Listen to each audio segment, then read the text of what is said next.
નમસ્કાર વિદ્યાર્થી મિત્રો, આજે આપણે અધિશોષણ સમતાપ વક્ર વિશે અભ્યાસ કરીશું. હવે સમતાપ એટલે કે સમાન તાપમાને થતા અધિશોષણના આલેખ વિશે આપણે અભ્યાસ કરવાનો છે. તો અચળ તાપમાને એટલે કે તાપમાન અચળ રાખવાનું છે ત્યારે અધિશોષક એટલે જેમ કે ચારકોલ છે અધિશોષક છે, એ અધિશોષક વડે અધિશોષિત વાયુના જથ્થાનું વિચરણ એટલે કે અધિશોષિત વાયુ એનું પ્રમાણ છે એમાં જે ફેરફાર થશે એ દબાણના ફેરફાર સાથે એક વક્ર દ્વારા એટલે કે આલેખ દ્વારા એક રેખા દ્વારા અભિવ્યક્ત કરાય છે, જેને અધિશોષણ સમતાપ વક્ર કહેવામાં આવે છે. એટલે કે અહીંયા આપણે આલેખ દોરીશું, દબાણ અને અધિશોષણ વચ્ચેનો સંબંધ દર્શાવતો એક આલેખ. તો એમાં ફ્રુન્ડલીચ નામના વૈજ્ઞાનિકે આ આલેખ આપેલો છે એટલે આપણે કહીશું ફ્રુન્ડલીચ અધિશોષણ સમતાપ વક્ર. તો ફ્રુન્ડલીચે કોઈ ખાસ તાપમાને એક ચોક્કસ તાપમાન રાખ્યું, એ ખાસ તાપમાને ઘન અધિશોષક જેમ કે ચારકોલ આપણે લઈએ, અહીંયા ઘન અધિશોષકના એકમ દળ લેવાનું. એટલે માનો કે અહીંયા આપણે ચારકોલનો એક ટુકડો લીધો છે, કોલસો છે એનો ટુકડો, એ એકમ દળ, તો અત્યારે એકમ દળ તરીકે આપણે 1 ગ્રામ ચારકોલ લઈએ.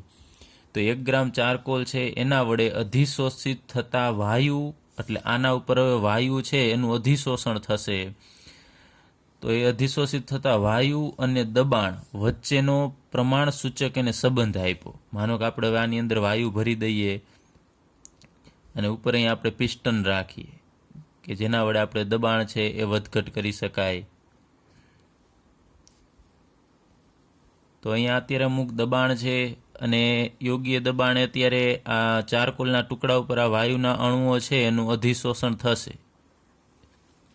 અમુક અણુઓ છે એનું અધિશોષણ થશે, પરંતુ જ્યારે દબાણ વધારવામાં આવે છે, ઉપરથી આપણે દબાણ વધારીશું, પી વધે તો શું થવાનું છે, આ પિસ્ટન છે એ નીચેની તરફ આવશે. તો પિસ્ટન નીચેની તરફ આવે એટલે વાયુના અણુઓ બધા અહીંયા નજીક નજીક ભેગા થશે. તો નજીક નજીક ભેગા થશે ને દબાણ વધે છે એટલે નજીક નજીક આવે છે, ને એના કારણે એ દબાણપૂર્વક કેની સાથે અથડાશે અને જોડાશે, તો ચારકોલની સપાટી ઉપર. તો દબાણ વધવાના કારણે અણુઓ છે એ ઝડપથી ચારકોલની સપાટી ઉપર અધિશોષિત થશે, સંકેન્દ્રિત થશે. તો અધિશોષણ વધે છે એટલે દબાણ વધારીએ છીએ તો અણુ છે એ ઝડપથી એના ઉપર અધિશોષિત થશે. તો એના વચ્ચેનો સંબંધ એને આપ્યો. તો આપણે સંબંધનો અભ્યાસ કરીએ તો અહીંયા x/m, માનો કે અત્યારે આપણે આ ચારકોલ છે એનું આપણે દળ છે એ દળને આપણે m વડે દર્શાવીએ. તો m બરાબર દળ, કેનું દળ, ચારકોલ અધિશોષકનું. અને આના ઉપર વાયુ છે એ કેટલો અધિશોષિત થાય છે, તો વાયુનું જે પ્રમાણ અધિશોષિત એટલે કે અધિશોષિત થયેલો વાયુ છે ને આપણે x વડે દર્શાવીએ.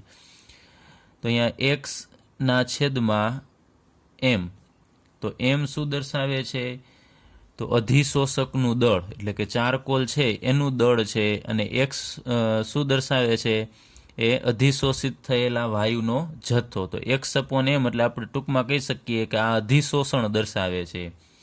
એ અધિશોષણ છે એ કેના સમપ્રમાણમાં છે, તો દબાણના સમપ્રમાણમાં. એટલે કે P વધે તો અધિશોષણ વધશે. તેના ઉપરથી એને સૂત્ર આપ્યું x/m બરાબર k × P⁻1/n. ચલો, આ સૂત્ર છે એ ખૂબ અગત્યનું છે, અને જેમાં 1/n છે એમાં nની વેલ્યુ છે કેટલી હશે, તો >1 હશે, 1 કરતાં વધુ હશે. તો આપણે આ સૂત્રની અંદર રહેલા બધા પદો છે સમજીએ. તો x શું છે, તો x છે એ p દબાણ, અહીંયા p છે એ દબાણ સૂચવે છે. તો x છે અત્યારે આપણે ટૂંકમાં લખીએ અધિશોષિત વાયુ છે કે એનું કેટલું દળ છે, અને m શું છે, તો અધિશોષકનું દળ.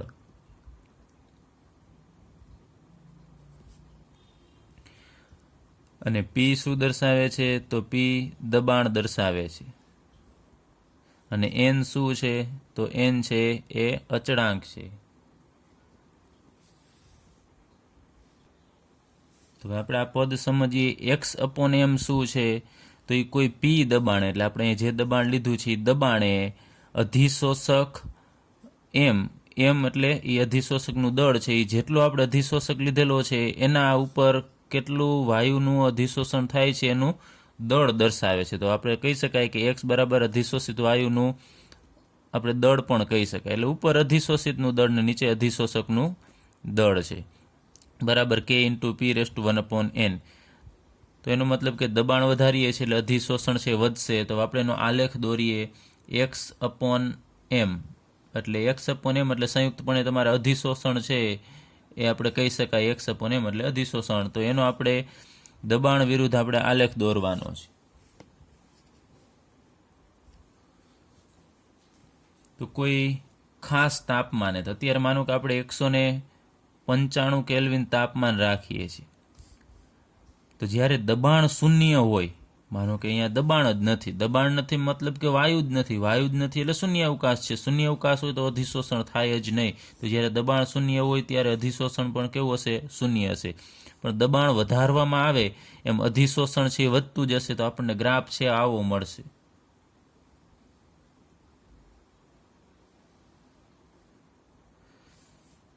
ચલો આ રીતે વક્ર સ્વરૂપે મળે છે. એટલે આનો મતલબ કે દબાણ વધારીએ છીએ એમ અધિશોષણ આ આલેખ પણ ઉપરની તરફ જતો જશે. પણ કોઈ ખાસ તાપમાને એટલે 195 કેલ્વિન તાપમાને આપણે દર્શાવેલું છે. પછી જો તાપમાન વધારવામાં આવે, બીજો પ્રયોગ આપણે કરીએ છીએ કોઈ બીજા તાપમાને, માનો કે 244 કેલ્વિન તાપમાને આપણે પ્રયોગ કરીએ છીએ, તો આપણને આલેખ છે આવો મળે છે. દબાણ વધારતા જઈએ છીએ તેમ અધિશોષણ વધતું જશે. અને ત્યારબાદ ફરીથી ત્રીજો પ્રયોગ કોઈ બીજા તાપમાને આપણે કરીએ, માનો કે 273 કેલ્વિન તાપમાને પ્રયોગ કરીએ છીએ, એટલે તાપમાન વધારતા જઈએ છીએ, તો આલેખ છે આપણને વક્ર સ્વરૂપે આવો મળતો જશે. તો આમાં દરેકમાં આપણને વક્ર આલેખ મળે છે, પરંતુ જુદા જુદા તાપમાને તમે જુઓ છો તો આલેખ છે એમ નીચેની તરફ આવતો જાય છે. તો આપણે કોઈ એક ખાસ દબાણે લઈએ, કોઈ એક ખાસ દબાણ એટલે માનો કે અત્યારે અહીંયા આપણે એક દબાણ લઈએ, અહીંયા જેટલું દબાણ હોય એટલું 2, 3, 4, 5 જે 12 દબાણ હોય એ 12 દબાણે તમારે જોવું છે કે 195 કેલ્વિન તાપમાને કેટલું અધિશોષણ હતું, તો અહીંયા દર્શાવશે. આમ ઊભી લીટી દર્શાવવાની થાય તમારે.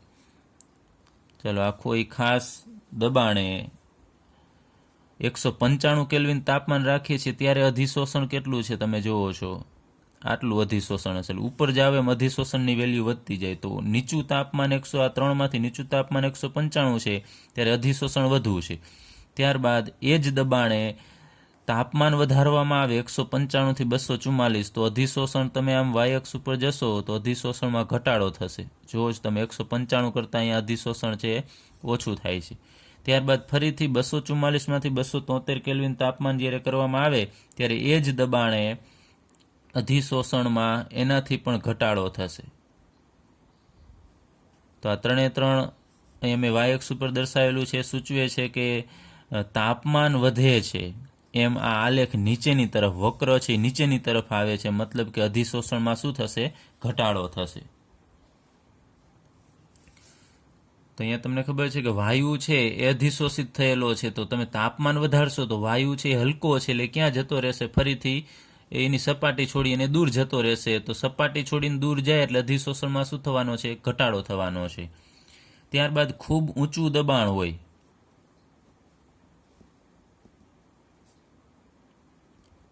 ત્યારે અધિશોષણ છે એ સંતૃપ્ત થશે.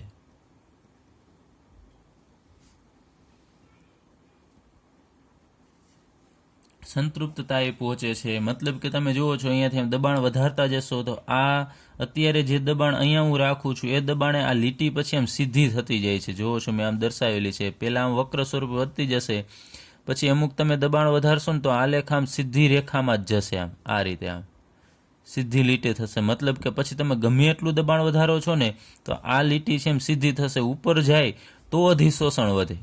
તો ખૂબ ઊંચું દબાણ હોય ત્યારે આલેખ છે એ સીધી લીટી જોવા મળે છે, એટલે એક્સ અક્ષ તરફ આમ સીધી લીટી હોય છે, એટલે કે અધિશોષણ કેવું થશે? સંતૃપ્ત થશે. પછી વધુ પ્રમાણમાં અણુઓ છે એ અધિશોષિત થઈ શકતા નથી. તો આ ખાસ પોઈન્ટ યાદ રાખજો. ખૂબ ઊંચા દબાણે અધિશોષણ છે એ સંતૃપ્ત થાય છે, સંતૃપ્તતાએ પહોંચે છે. ચલો આપણે આ જે સમીકરણ લખ્યું એને આપણે સમીકરણ 1 કહી દઈએ. અને એમાં આ n છે એ અચળાંક છે ને કેના ઉપર આધાર રાખે છે? તો અહીંયા લીધેલો અધિશોષક અને જે વાયુ છે જેને આપણે અધિશોષિત કહેશું એના સ્વભાવ ઉપર આધાર રાખશે.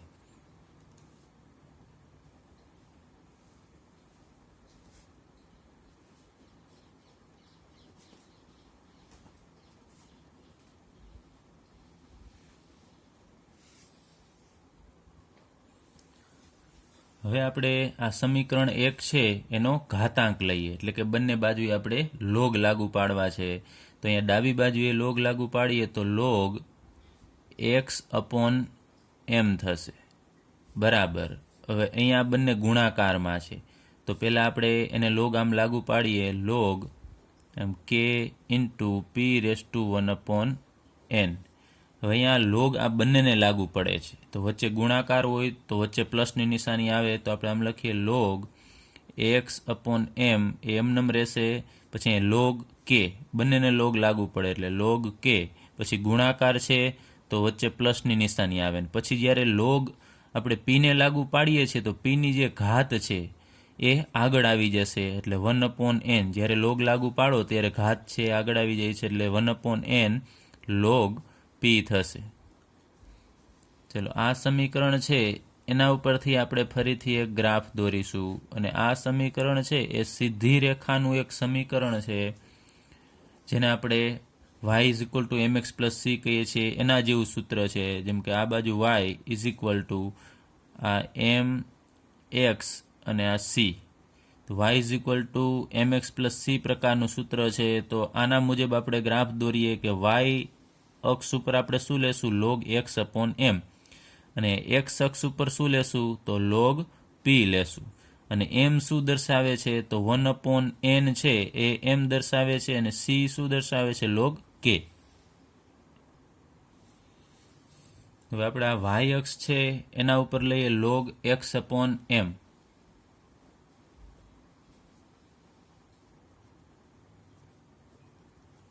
ચલો, y અક્ષ છે અને આ x અક્ષ ઉપર આપણે લેવાનું છે. અહીંયા x ની જગ્યાએ શું છે, લોગ p.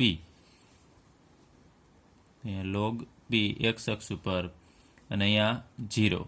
તો જ્યારે લોગ x/m વિરુદ્ધ લોગ p નો આલેખ દોરવામાં આવે છે ત્યારે એ સીધી રેખાનો આલેખ આપણને મળે છે.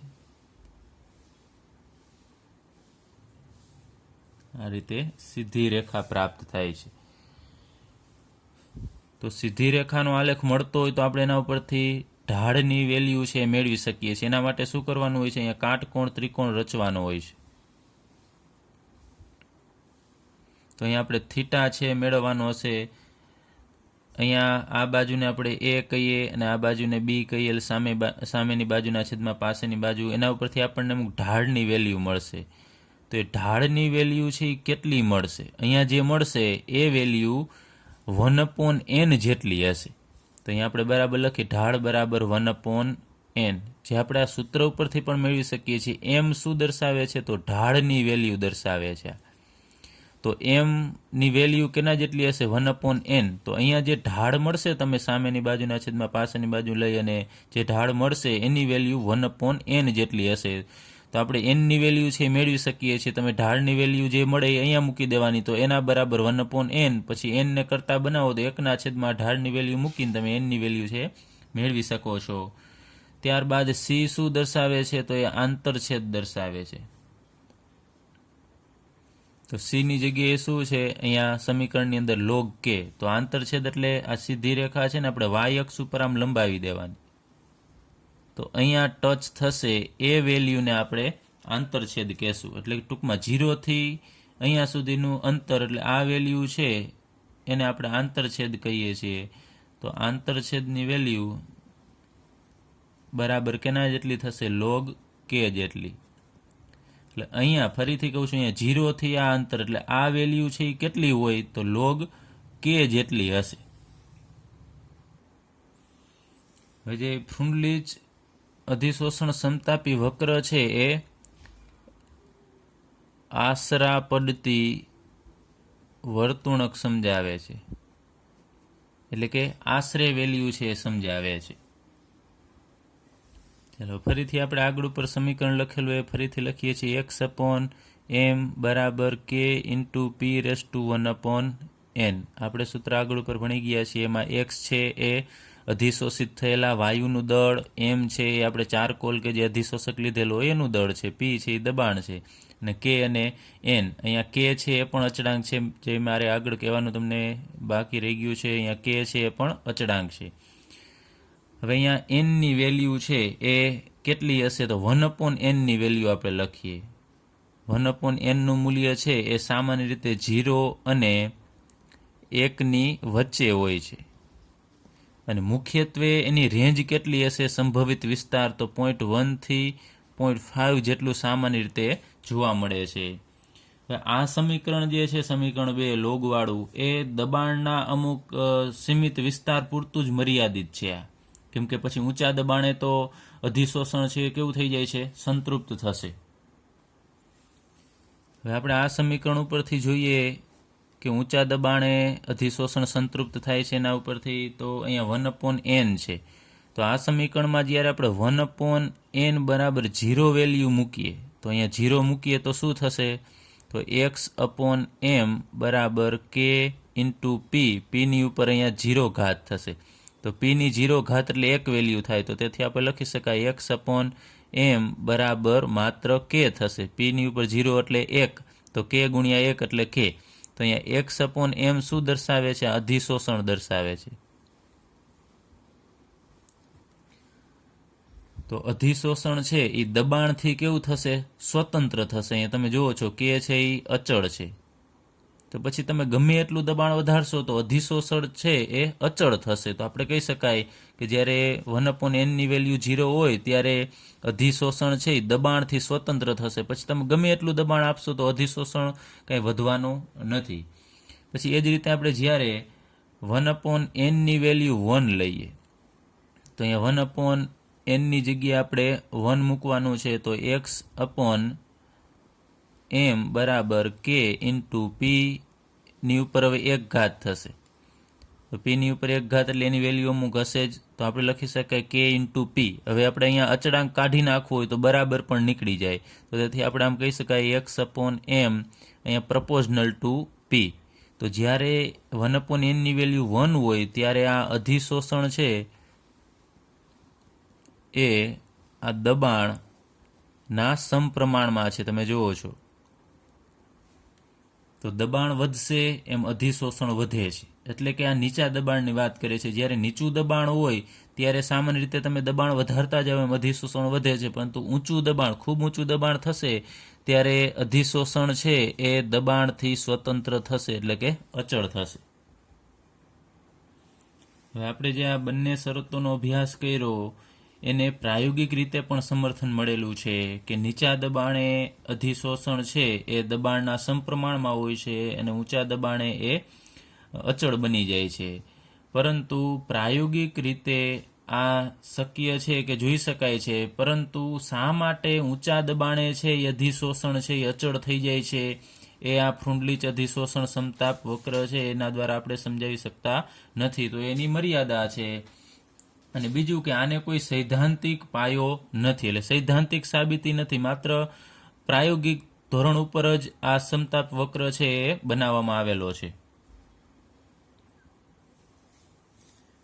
હવે આપણે દ્રાવણ કલામાંથી અધિશોષણનો અભ્યાસ કરીશું. અત્યાર સુધી આપણે જે અભ્યાસ કરેલો એ ઘન અધિશોષક ઉપર વાયુમય અધિશોષિતનું આપણે અધિશોષણનો અભ્યાસ કરેલો. હવે દ્રાવણમાંથી દ્રાવ્યનું, એટલે કે ઘન પદાર્થો કે જે અધિશોષક તરીકે વર્તતા હોય એ દ્રાવણમાંથી દ્રાવ્યનું અધિશોષણ કરશે તો દ્રાવ્ય છે એ અધિશોષિત તરીકે વર્તશે. તો આપણે એના અમુક ઉદાહરણ લઈએ. માનો કે એસિટિક એસિડનું દ્રાવણ લીધેલું છે, એની અમુક સાંદ્રતાવાળું. ત્યારે માનો કે શરૂઆતમાં 1 મોલર સાંદ્રતા ધરાવતું એસિટિક એસિડનું CH3COOHનું દ્રાવણ લીધેલું છે અને એની અંદર આપણે પછી ચારકોલ નાખીએ. તો શરૂઆતમાં સાંદ્રતા 1 મોલર હતી, પછી જ્યારે આની અંદર ચારકોલ એડ કરવામાં આવે છે તો એસિટિક એસિડ કે જે દ્રાવ્ય છે એના કણો છે એ ચારકોલની સપાટી ઉપર અધિશોષિત થશે, એટલે એનું અધિશોષણ થશે. તો અમુક સમય પછી જોવા મળે છે કે એસિટિક એસિડની શરૂઆતમાં સાંદ્રતા 1 મોલર હતી તો એ ઘટશે અને માનો કે આપણે લઈએ 0.8 મોલર જેટલી થઈ જશે. તો સાંદ્રતામાં શું થાય છે? ઘટાડો. તો જેટલા ટૂંકમાં દ્રાવણની અંદર હવે થોડાક એસિટિક એસિડના અણુ છે દૂર થઈ ગયા છે એવું આપણને સાબિતી આપે છે આ સાંદ્રતા ઘટે છે. તો એ જે એસિટિક એસિડના અણુઓ દૂર થાય છે એ ક્યાં જશે? તો ચારકોલની સપાટી પર. કારણ કે ચારકોલની સપાટી પરના અણુઓ છે એ સાંદ્રતામાં ગણાય નહીં. સાંદ્રતામાં તો જે દ્રાવણની અંદર હરતા ફરતા હોય જે અણુઓ એ જ સાંદ્રતામાં આપણે એને ગણી શકાય. તો આપણે પ્રથમ લખીએ કે એસિટિક એસિડ CH3COOH ના દ્રાવણમાં જ્યારે ચારકોલ એડ કરવામાં આવે છે ત્યારે એસિટિક એસિડની સાંદ્રતામાં ઘટાડો થાય છે, એટલે કે સાંદ્રતા ઘટે છે. તો એનો મતલબ કે અધિશોષણ થાય છે. પછી આપણે એવી બીજી ઘટના લઈએ કે લિટમસનું દ્રાવણ લેવાનું.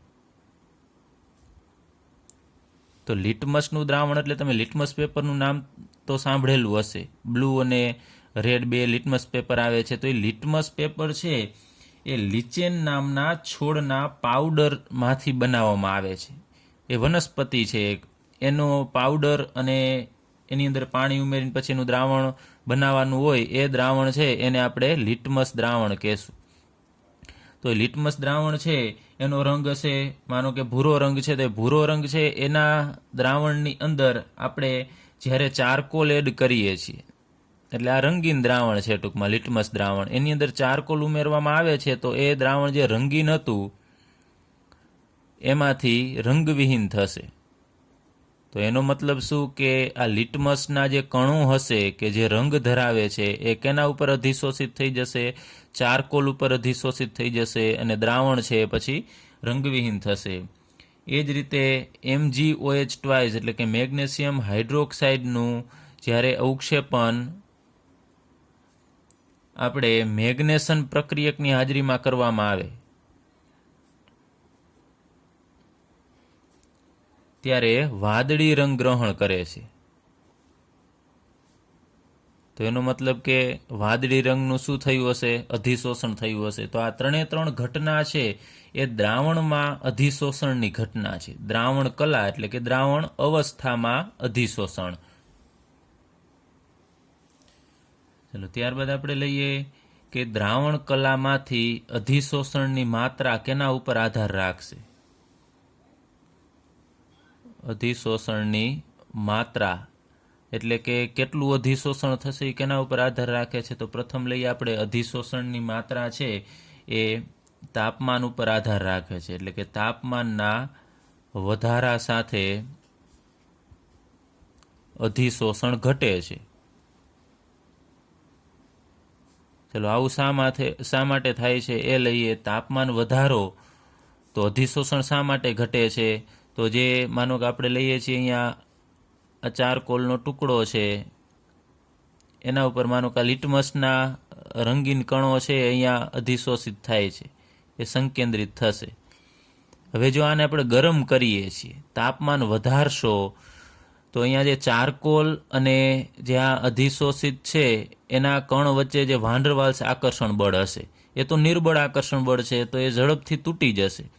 તો આકર્ષણ બળ તૂટવાના કારણે ફરીથી આ અણુઓ છે એ દ્રાવણમાં પાછા જતા રહેશે. તો આપણે એને અપશોષણ કહીએ છીએ. તો અપશોષણ થવું એટલે એ અધિશોષણમાં ઘટાડો થશે. તો તાપમાન વધે એટલે અધિશોષણ ઘટે છે. તો નીચું તાપમાન રાખશો તો અધિશોષણ છે એ વધશે. ત્યારબાદ બીજું, અધિશોષણની માત્રા છે એ અધિશોષક ના સપાટીના ક્ષેત્રફળ પર આધાર રાખે છે. એટલે કે અહીંયા તમે કેવડો ટુકડો લીધો છે. માનો કે નાનો ટુકડો લીધો હોય તો એની સપાટી ઓછી હોય તો અધિશોષણ ઓછું થાય. મોટો ટુકડો લીધેલો હોય તો સપાટી વધારે તો અધિશોષણ વધુ થશે. કારણ કે અધિશોષણ તો સપાટી પર જ થવાનું છે. અને એમાંય જો તમે પાવડર સ્વરૂપનો લેશો અધિશોષક તો પાવડરનું સંપર્ક સપાટીનું ક્ષેત્રફળ ઘણું બધું વધારે હોય તો અધિશોષણ વધારે થશે. જે આપણે આગળ ઉપર પણ અભ્યાસ કરી ગયા છીએ. તો અધિશોષકના સપાટીના ક્ષેત્રફળ ઉપર આધાર રાખશે અને એનું સપાટીનું ક્ષેત્રફળ જો વધે તો અધિશોષણ પણ વધે છે. ચલો ત્યારબાદ ત્રીજું કે અધિશોષણની માત્રા છે એ દ્રાવણની અંદર જે અધિશોષક રહેલો છે એટલે કે દ્રાવ્ય રહેલો છે એની સાંદ્રતા ઉપર આધાર રાખશે. દ્રાવ્યની સાંદ્રતા પર આધાર રાખે છે.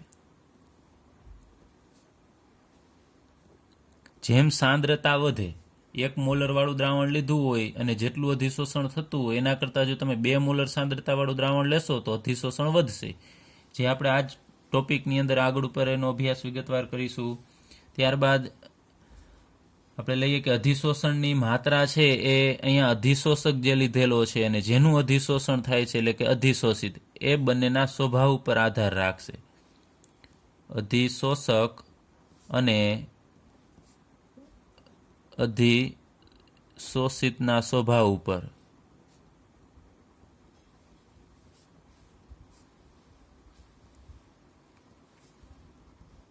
આપણે આગળ ઉપર પણ વાત કરેલી કે ભૌતિક અધિશોષણ હોય તો એ પછી એના સ્વભાવ ઉપર પણ આધાર રાખે છે કે અમુક દ્રાવ્ય છે અધિશોષિત છે ઝડપથી અધિશોષિત થશે, જ્યારે અમુક છે એટલા બધા ઝડપથી અધિશોષિત નથી થતા, એટલે એનો સ્વભાવ ઉપર પણ આધાર રાખશે.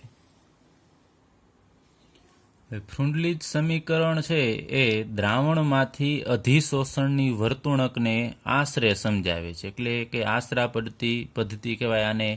સંપૂર્ણ રીતે નહીં, પરંતુ અમુક કન્ડિશનમાં એ સમજાવી શકે છે. જેમ કે આપણે આગળ ઉપર એનું સમીકરણ લીધેલું x/m બરાબર Kp⁴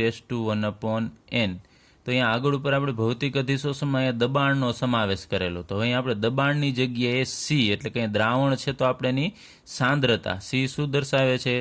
સાંદ્રતા. તો આ સમીકરણની અંદર આપણે Pની જગ્યાએ Cનો ઉપયોગ કરીશું. તો આપણે નવું સમીકરણ બનાવીએ x/m બરાબર K×C⁴ તો ટૂંકમાં આપણે P જે દબાણ છે એની જગ્યાએ C અહીંયા કોન્સન્ટ્રેશન એટલે કે સાંદ્રતા મૂકવાની છે, અને એ સાંદ્રતા છે સંતુલન સાંદ્રતા કહેવાય.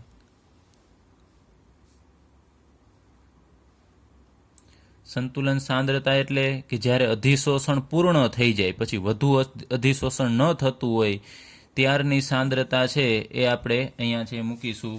હવે આપણે આ સમીકરણ છે એને બંને બાજુએ આગળની જેમ જ લોગ લાગુ પાડીએ તો લોગ x/m બરાબર, હું ડાયરેક્ટલી લખું છું અહીંયા લોગ k, પછી અહીંયા ગુણાકાર છે તો પ્લસ આવશે, પછી ઘાત છે આગળ આવી જાય અને પછી આપણે લોગ c લખવું પડશે.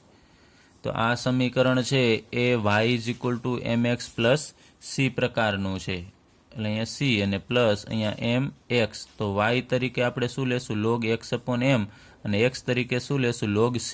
તો m છે આપણને ઢાળ મળશે 1/n અને c આંતરછેદ. આપણે એનો ગ્રાફ દોરીએ તો આપણને આગળ ઉપર જે વાયુ માટે મળેલો એવો જ આલેખ છે એ મળશે. તો y અક્ષ ઉપર આપણે શું લેવાનું છે? લોગ x/m, અને x અક્ષ ઉપર શું લેશું? Log c. ત્યાં આપણે આગળ ઉપર અહીંયા લોગ p લીધેલું, તો એનો આલેખ પણ આપણને આવો સીધી રેખા જ મળશે. અને એનો આપણે ઢાળ છે એ મેળવીશું તો ઢાળની વેલ્યુ આપણને આ ઢાળની વેલ્યુ કેટલી મળશે? તો 1/n જેટલી, એટલે કે m એ ઢાળ સૂચવે છે. તો અહીંયા આ સમીકરણમાં mની જગ્યાએ શું છે? 1/n. તો ઢાળની વેલ્યુ 1/n મળે. ત્યારબાદ આ લીટીને આપણે આમ y અક્ષ ઉપર લંબાવી દઈએ અને અહીંયા જ્યાં ટચ થાય એને આપણે આંતરછેદ કહીએ છીએ. તો અહીંયા 0 થી લઈ અને અહીંયા સુધીનું અંતર છે, એટલે કે આ આંતરછેદ આપણને કેટલો મળશે? તો અહીંયા c જેટલો. તો c ની જગ્યાએ આ સમીકરણની અંદર લોગ k છે, તો આંતરછેદનું મૂલ્ય લોગ k જેટલું મળે. હવે ફ્રુન્ડલીજ અધિશોષણ સમતાપી છે એ લાગુ પડશે કે નહીં એ કઈ રીતે નક્કી કરી શકાય? તો આપણે લોગ x/m વિરુદ્ધ લોગ c નો આલેખ દોરીએ અને જો એ સીધી રેખા આલેખ મળે, સીધી રેખાનો આલેખ મળે તો સમજવાનું કે ફ્રુન્ડલીજ સમીકરણને અનુસરે છે, અને સીધી રેખા ન મળે, આમ કોઈ વક્ર સ્વરૂપની કે વાંકી ચૂકી રેખા મળે તો સમજવાનું કે ફ્રુન્ડલીજ સમીકરણને અનુસરતો નથી. તો તમને કહેવામાં આવે કે આ ફ્રુન્ડલીજ સમીકરણને અનુસરે છે કે નહીં, તો તમારે આ જોવું પડે કે લોગ x/m વિરુદ્ધ લોગ c કે લોગ p નો આલેખ છે એ સીધી રેખા મળે તો અનુસરે છે. ફ્રુન્ડલીજ સમીકરણ આપણને કહે છે કે x/m બરાબર k×c⁴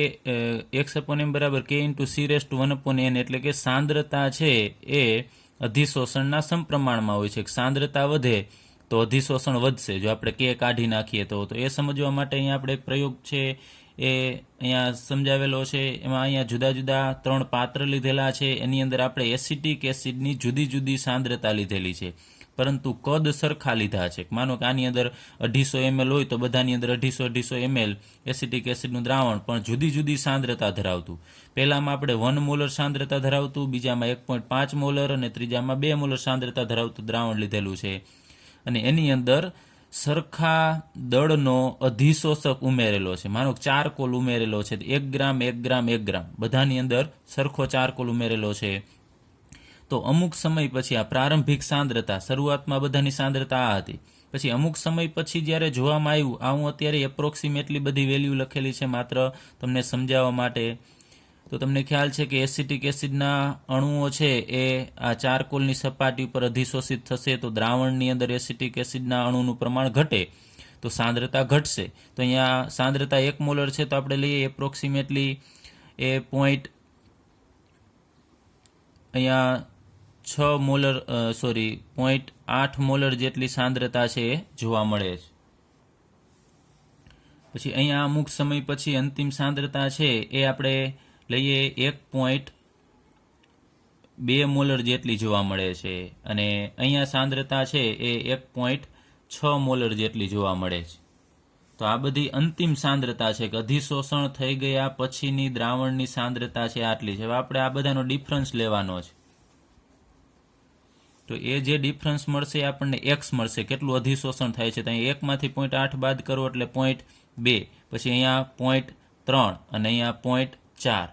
તો એક્સની વેલ્યુ એટલે એક્સ અધિશોષિત થતા વાયુ દર્શાવે છે એ વધતું જાય છે. તમે જુઓ છો સાંદ્રતા વધે એમ અધિશોષણ છે એ વધતું જાય છે. હવે આપણે અધિશોષણના અનુપ્રયોગો વિશે અભ્યાસ કરીએ, એટલે કે અધિશોષણનો કઈ કઈ જગ્યાએ ઉપયોગ આપણે કરી શકાય. તો ઉચ્ચ શૂન્યાવકાશ ઉત્પન્ન કરવા માટે તો કોઈ પાત્ર છે, માનો કે એની અંદર આપણે નિષ્ક્રિય વાતાવરણ શૂન્યાવકાશ ઉત્પન્ન કરવો છે, તેના માટે શૂન્યાવકાશ પંપ હોય. એ પંપ શું કરશે, આની અંદર રહેલો જે વાયુ છે એને બધું બહાર કાઢી નાખશે અને અંદર શૂન્યાવકાશ ઉત્પન્ન કરશે. તો શૂન્યાવકાશ પંપ છે એ પણ 100% શૂન્યાવકાશ ઉત્પન્ન ન કરી શકે, તો એની અંદર ચારકોલ પછી નાખી દેવાનો, એટલે થોડો ઘણો જે વાયુ રહી ગયો હશે એ આ ચારકોલની સપાટી ઉપર અધિશોષિત થઈ જશે, એટલે આપણને અહીંયા ઉચ્ચ શૂન્યાવકાશ મળશે. એટલે કે પાત્ર છે એ એના વાતાવરણની અંદર કોઈ પણ પ્રકારનો વાયુ રહેશે નહીં, એટલે ઉચ્ચ શૂન્યાવકાશ ઉત્પન્ન કરવા માટે પણ આપણે આ અધિશોષણનો ઉપયોગ કરી શકાય. ત્યારબાદ ગેસ માસ્કમાં, માનો કે કોઈ એવા વાતાવરણની અંદર છે, પ્રદૂષિત હવા છે અથવા તો કોલસાની ખાણ છે, એની અંદર કોઈ વ્યક્તિ છે કામ કરતા હોય તો એના શ્વાસની અંદર ઝેરી વાયુઓ પણ જઈ શકે. તો એના માટે માસ્ક, માનો કે આપણે આ રીતે માસ્ક દર્શાવીએ અને પહેરવાનું હોય છે માસ્ક, તો એના અહીંયા જાળી જેવી રચના હશે, ખૂબ ઝીણી જાળી જેવી રચના, એના ઉપર સક્રિયકૃત ચારકોલ છે એનું લેયર રાખવામાં આવે છે. સક્રિયકૃત ચારકોલ અથવા તો બીજા અધિશોષકનું મિશ્રણ રાખવામાં આવે છે. તો જે ઝેરી હવા છે એ આમાંથી જ્યારે પસાર થશે ત્યારે જે ઝેરી કણો છે, જે કેમિકલના જે હોય, એ સક્રિયકૃત ચારકોલ ઉપર અધિશોષિત થશે અને એમાંથી જે બહાર નીકળશે અંદરની તરફ, આપણે જે શ્વાસમાં લઈએ છીએ એ શુદ્ધ હવા અંદર જશે. તો ગેસ માસ્ક તરીકે પણ આ અધિશોષણનો આપણે એમાં ઉપયોગ કરી શકાય છે, સક્રિયકૃત ચારકોલનો. ત્યારબાદ ભેજ નિયંત્રણ, આપણે આગળ ઉપર વાત કરેલી કે સિલિકા જેલ અને એલ્યુમિના જેલ, આ શું કરશે, ભેજનું નિયંત્રણ કરશે, ભેજનું અધિશોષણ કરે છે. તો મેં આગળ ઉપર વાત કરેલી કે કોઈ ઇલેક્ટ્રિક કોઈ સાધન હોય એના બોક્સની અંદર નાનું એક પેકિંગ હોય છે, સિલિકા જેલનું અથવા એલ્યુમિનિયા જેલનું હોય છે, કે જે બોક્સની અંદર રહેલો ભેજ છે એનું શોષણ કરી લેશે, જેથી કરીને ઇલેક્ટ્રિક વસ્તુ છે એ બગડે નહીં. ત્યારબાદ દ્રાવણોમાંથી રંગીન દ્રવ્યને દૂર કરવા માટે તો આપણે આગળ ઉપર વાત કરેલી પીળા રંગની ખાંડ છે એમાંથી પીળો રંગ દૂર કરવા માટે એની અંદર સક્રિયકૃત ચારકોલ નાખો અથવા ચારકોલના થરમાંથી આપણે રંગીન ખાંડને પસાર કરીશું તો પીળો રંગ એનો દૂર થશે. તો એમાં સામાન્ય રીતે પ્રાણીજ કોલસાનો ઉપયોગ કરવામાં આવે છે. ત્યારબાદ વિષમાંગ ઉદ્દીપન. તો ઉદ્દીપકનો ઉપયોગ કરવામાં આવે છે. એમાં પણ જે ક્રિયા થતી હશે અધિશોષણની થતી હશે. જેમ કે આપણે લઈએ એમોનિયાની બનાવટ NH3. તો એમોનિયાની બનાવટમાં એના ઉત્પાદનની અંદર લોખંડ Fe નો ઝીણો ભૂકો એ ઉદ્દીપક તરીકે વર્તે છે. ઉદ્દીપક શું કામ કરશે? પ્રક્રિયાનો વેગ ઘણો બધો, અસંખ્ય હજારો ગણો વેગ વધારવાનું કામ છે ઉદ્દીપક કરે છે. તો એમોનિયાનું ઉત્પાદન કરવા માટે Fe એટલે લોખંડનો ઝીણો ભૂકો છે ઉદ્દીપક તરીકે વર્તશે અને એ ઉદ્દીપકની સપાટી ઉપર વાયુઓ છે અધિશોષિત થશે એટલે પ્રક્રિયાનો વેગ વધે છે. ત્યારબાદ સલ્ફર ડાયોક્સાઇડમાંથી સલ્ફર ટ્રાયોક્સાઇડ જે આપણે આગળ ઉપર વાત કરેલી કે SO2 માંથી SO3 બનાવવા માટે એટલે કે સલ્ફર ડાયોક્સાઇડનું ઓક્સિડેશન કરી અને સલ્ફર ટ્રાયોક્સાઇડ બનાવવો છે. પ્રક્રિયા અહીંયા આપણે ઓક્સિજન સાથે કરવાની હોય છે અને V2O5 વેનેડિયમ પેન્ટોક્સાઇડ ઉદ્દીપકની હાજરીમાં કરવાની. તો V2O5 નો ટુકડો હશે એના ઉપર આ વાયુઓ છે એનું અધિશોષણ થશે અને પછી V2O5 શું કરશે? એનું SO2 માંથી SO3 માં કન્વર્ઝન કરશે અને પછી SO3 છે એની આગળ ઉપર પ્રક્રિયા H2O સાથે કરવામાં આવે છે અને H2 અને SO3 બંને જોડાય અને H2SO4 બનાવશે. એ જ રીતે તેલનું હાઇડ્રોજિનેશન કરવા માટે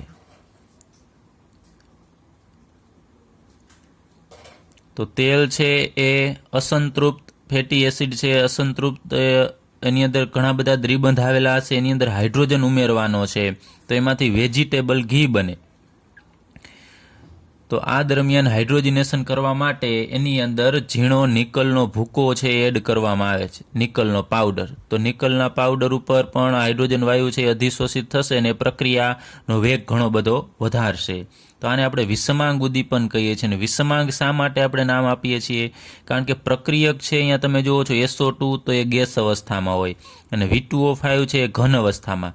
તો પ્રક્રિયક ઘન હોય અને પ્રક્રિયક વાયુ હોય અને ઉદ્દીપક છે ઘન હોય અથવા એનાથી ઉલટું હોય. ટૂંકમાં ઉદ્દીપક અને પ્રક્રિયક બંનેની કલા અથવા અવસ્થા સમાન ન હોય તો એને આપણે વિષમાંગ ઉદ્દીપન કહેશું. અને ત્યારબાદ નિષ્ક્રિય વાયુઓના અલગીકરણમાં પણ અધિશોષણનો ઉપયોગ થાય છે. જેમ કે જુદા જુદા હિલિયમ, નિયોન, આવા બધા આર્ગોન, આ જે નિષ્ક્રિય વાયુ છે એને આપણે એનું અલગીકરણ કરવું છે. એટલે કે બધા વાયુઓ જો એક પાત્રની અંદર ભેગા છે ને આપણે જુદા પાડવા છે તો એના માટે આની અંદર એડ શું કરવાનો? નાળિયેર ચારકોલ. તો જે નાળિયેરના જે કાછલા હોય છે એના સૂકો ભાગ એને બાળી અને એમાંથી ચારકોલ છે બનાવવામાં આવે છે અને આપણે નાળિયેર ચારકોલ કહેશું. એટલે કે કોલસો, નાળિયેરમાંથી બનેલો કોલસો. તો એને આની અંદર આ પાત્રની અંદર નાખવાનું હોય છે અને પછી જુદા જુદું તાપમાન પણ જુદું જુદું રાખવાનું. જુદા જુદા તાપમાને આ બધા વાયુ છે જેમ કે હિલિયમ, નિયોન, આર્ગોન આપણે આગળ ઉપર વાત કરેલી કે આ બધા વાયુઓ છે એ અધિશોષણ એના સ્વભાવ ઉપર આધારિત હોય છે. એટલે હિલિયમનું અધિશોષણ યોગ્ય તાપમાને થાય તો એ તાપમાને નિયોનનું ન થાય અથવા ઓછું થાય. તો જુદા જુદા વાયુઓનું જુદા જુદા તાપમાને અધિશોષણ થતું હોવાના કારણે આપણે આ અલગ અલગ જે નિષ્ક્રિય વાયુ છે એને આપણે અલગીકરણ કરી શકીએ. એટલે કે નિષ્ક્રિય વાયુનું અલગીકરણ કરી શકાય અને એના માટેની એક પદ્ધતિ છે જેને દીવાર પદ્ધતિ કહેવામાં આવે છે. ત્યારબાદ રોગ મટાડવા માટે તો આપણને જો કોઈ રોગ લાગુ પડેલો હોય તો આપણે જે દવા પીએ છીએ જેને આપણે ગુજરાતીમાં ઔષધ પણ કહી શકાય. તો એ અમુક ઔષધ છે એ આપણા શરીરની અંદર જશે તો માનો કે અહીંયા આ ઔષધ છે એ ઔષધ શું કરશે? રોગના જીવાણુ, અત્યારે હું ડોટ કરીને જે દર્શાવું છું એ રોગના જીવાણુ છે એને પોતાની સપાટી પર આ દવા અથવા ઔષધ છે એ પોતાની સપાટી ઉપર એને અધિશોષિત કરશે. એટલે શરીરમાંથી એને દૂર કરશે ને પછી અધિશોષિત કર્યા પછી એ રોગના જીવાણુ છે એને એ મારી નાખશે એટલે રોગ છે એ પણ દૂર થશે. તો આ ઘટનામાં પણ ઔષધ છે એ રોગના જીવાણુને મારે છે, એમાં અધિશોષણ સમાયેલું છે. ત્યારબાદ ફીણ પ્લવન પદ્ધતિ, તો આનો અભ્યાસ પણ આપણે આગળ ઉપર વિગતવાર ડિટેલમાં કરી ગયા છે. છતાં એ જોઈએ કે ફીણ પ્લવન પદ્ધતિ છે કેના માટે ઉપયોગી છે, તો નિમ્ન કક્ષાની સલ્ફાઇડયુક્ત અયસ્ક, અયસ્ક એટલે કાચી ધાતુ, સલ્ફાઇડયુક્ત કાચી ધાતુ હોય એને સંકેન્દ્રિત આપણે કરવું હોય તો એના માટે ફીણ પ્લવન પદ્ધતિનો ઉપયોગ કરવામાં આવે છે. તો સલ્ફાઇડયુક્ત કાચી ધાતુની અંદર બીજા ઘણા બધા પદાર્થો છે ભળેલા હશે, જેમ કે સિલિકા ભળેલી હોય, બીજા અન્ય દ્રવ્ય પણ ભળેલા હશે, એને આપણે અલગ કરવા છે. એના માટે એની અંદર આપણે આગળ ઉપર અભ્યાસ કર્યો એ મુજબ પાઇન ઓઇલ અને ફીણ ઉત્પન્ન કરનાર બીજા પ્રક્રિયકો પણ એડ કરવામાં આવે છે. તો એ ઘટનામાં પણ આમાં પણ અધિશોષણ છે સમાયેલું છે. ત્યારબાદ અધિશોષણ સૂચકો, તો આપણે અનુમાપન કરતા હોઈએ છીએ એ વખતે અમુક સૂચકો, જેમ તમને ખ્યાલ હોય કે ફિનોપ્થેલિન છે, મિથાઇલોરેન છે, બધા સૂચકો છે. તો અમુક સૂચકો છે એ અધિશોષણ ઉપર આધારિત હોય છે. જેમ કે આપણે લઈએ AgCl, સિલ્વર ક્લોરાઇડ. જ્યારે સિલ્વર ક્લોરાઇડના ઉક્ષેપ બનતા હોય ત્યારે અમુક સૂચકો એડ કરવામાં આવે છે, જેમ કે ઇયોસિન, ફ્લોરેસિન, આ બધા સૂચકો છે. તો આ ઇયોસિન અને ફ્લોરેસિન છે એ આ AgCl સિલ્વર ક્લોરાઇડના જે અવક્ષેપ એટલે જે ઘન પદાર્થ બનેલો હશે બીકરની અંદર, ફ્લાસ્કની અંદર, એના ઉપર આ ઇયોસિન કે ફ્લોરેસિન આપણે જે સૂચક લીધેલો હોય એ આના ઉપર અધિશોષિત થશે. તો AgCl છે એ રંગીન દેખાશે, એને અનુરૂપ ઇયોસિન કે ફ્લોરેસિનને અનુરૂપ તમે જે રંગ હોય એ આ રંગવિહીન હશે AgCl, અને એના ઉપર આ રંગીન લેયર થશે. તો આપણને ખ્યાલ આવે કે AgCl છે એ બની ગયો છે. તો આપણે એ સમયે ટાઇટ્રેશન આપણે જે કરતા હોય એ અટકાવી શકીએ, કારણ કે આપણો મેઇન હેતુ હોય કે AgCl બનાવવાનો, પરંતુ આ રંગવિહીન હોવાના કારણે આપણને ખ્યાલ ન આવે. એટલે એના ઉપર રંગીન લેયર આ અધિશોષણના કારણે થાય છે. આ બધા સૂચકો છે એનું અધિશોષણ થશે, તો આપણે અંતિમ બિંદુએ રંગ પરિવર્તન છે એ જોઈ શકાય છે. તો અહીંયા પણ અધિશોષણનો સિદ્ધાંત છે સમાયેલો છે. ત્યારબાદ ક્રોમેટોગ્રાફિક વિશ્લેષણ, તો ક્રોમેટોગ્રાફિક પદ્ધતિ છે એ પણ વૈશ્લેષિક અને ઔદ્યોગિક ક્ષેત્રે ઘણો બધો ઉપયોગી છે. એમાં પણ આપણે આગળ ઉપર ડિટેલમાં અભ્યાસ કરીશું. 11મા ધોરણમાં પણ આપણે વાત કરેલી કે ક્રોમેટોગ્રાફિક કોલમ હોય છે આ રીતે, જે બ્યુરેટ હશે એની અંદર અધિશોષક છે સિલિકા જેલ કે ભરી દેવામાં આવે છે, અને એના ઉપર જ્યારે દ્રાવણ એડ કરવામાં આવે ત્યારે એની રનિંગ કેપેસિટી હોય, અધિશોષણ થશે એના ઉપર. જેમ કે સિલિકા જેલ લીધેલું હોય કે બીજો એલ્યુમિના જેલ લીધેલો હોય, એના ઉપર અધિશોષણ થતું હોય છે. મુખ્યત્વે આમાં એલ્યુમિના જેલ લેવામાં આવે છે, તો એમાં પણ અધિશોષણનો સિદ્ધાંત છે સમાયેલો છે. તો આ ક્રોમેટોગ્રાફિક પદ્ધતિ છે એ અગત્યની છે. પદાર્થોને જેમ આપણે નિષ્ક્રિય વાયુઓનું અલગીકરણ કરેલું છે, એમ અહીંયા પણ જુદા જુદા પદાર્થોને અલગ કરવા માટે ક્રોમેટોગ્રાફિક પદ્ધતિનો ઉપયોગ કરવામાં આવે છે, અને જે ઔદ્યોગિક ક્ષેત્રે પણ ઘણો બધો ઉપયોગી છે.